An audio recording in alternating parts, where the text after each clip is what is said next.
Okay, so promoting your affiliate programs, products, services, promoting them on your website is another great idea. It's another platform that you can use to promote your products. So if you create a website or blog, you can drive traffic to these, blog posts, and this will help increase affiliate sales because this way you are going more in depth into what you're promoting, you're describing it, talking more about it. It can help persuade someone to get it more than if it's just, a post about something or like a Instagram post about something or a short video. Blog posts do help. It helps build that trust factor. So by writing these blog posts about your favorite products, your favorite services, you can then help others find what they need while also you are earning that recurring income. That way you're making money, they're finding what they need, and you do this on repeat. More money keeps coming, you have the blog post written, it's just a big funnel and people keep coming in, and that's what's really cool about that. Another great way to list all of your favorite affiliates in one place is to create a resource page, which I'm going to show you this in a second.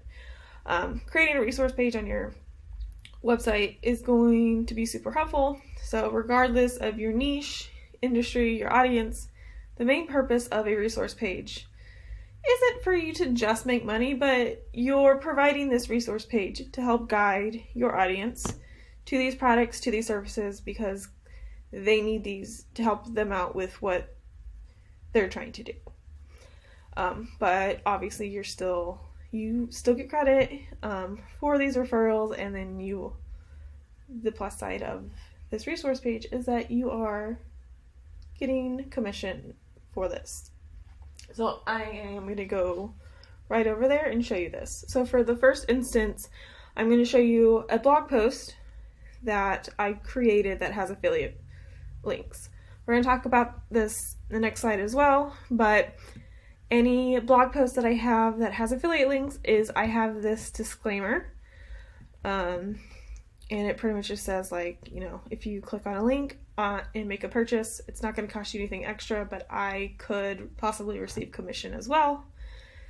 And you have to create the disclaimer or disclosure everywhere on any blog post that has affiliate link. So make sure you do that. So it has a blog post. It's best tools for Pinterest managers. I made a post about my favorite tools, Tailwind, which is a Pinterest scheduler, social media scheduler.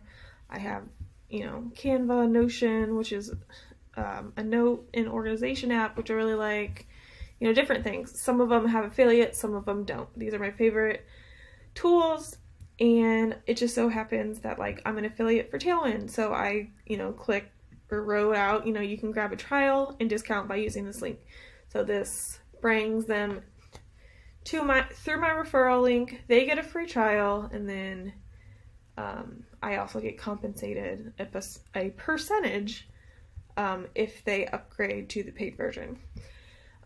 So this is kind of what you want to do when you write a blog post. You want to be informative, write about the things that you're writing about, put in affiliate links where they need to be put in, and, direct them to different places. Because with a blog post, again, you want to tell them where to go. They're not just going to go to a million other blog posts on your website unless you direct them there. So for me, I have all that. But then for my own compensation, I also list at the bottom helpful things for them. I direct them to my other Skillshare courses, my Pinterest marketing, or my starting a VA business Skillshare course. And if it's a affiliate link, so they get a free trial, and I get compensated from Skillshare for referring someone, but then they also get this free course. So my blog posts, I make sure to direct them to other products or even different blog posts that they would enjoy looking at. So that's a blog post. And then we go to my resources page, and it lists all of my favorite resources that I have affiliates for. Again, A big part of my website is for Pinterest managers or virtual assistants. So I list different social media schedules, graphic design, email, more email, website domains, a place where they can buy graphics for their business, and then I also list my own courses for them to find as well. So regardless if you are someone that promotes business stuff, you could be a blogger that promotes apparel and fashion and beauty products. Maybe you get a resource for that. Or, Amazon products. You get a resource for that. So that's up to you. But a resource page is really good that pertains to their audience. And also notice I have my disclaimer on this page too, because it's a full page of affiliates. And then I just want to show you again, if you need to look at this, here it is, screenshot it, come back to it. If you need the wording, it doesn't have to be this exact wording, just as long as it states, these principles. So I just use some of the links in this post are affiliate links. This means if you click on the link and make a purchase, I may receive an affiliate commission at no extra cost to you. I will never recommend something that I would never purchase myself. I always put that because I don't want people thinking I'm just recommending it just because it's an affiliate program. I will not recommend something that I don't enjoy using, that I don't like, that I don't think is horrible.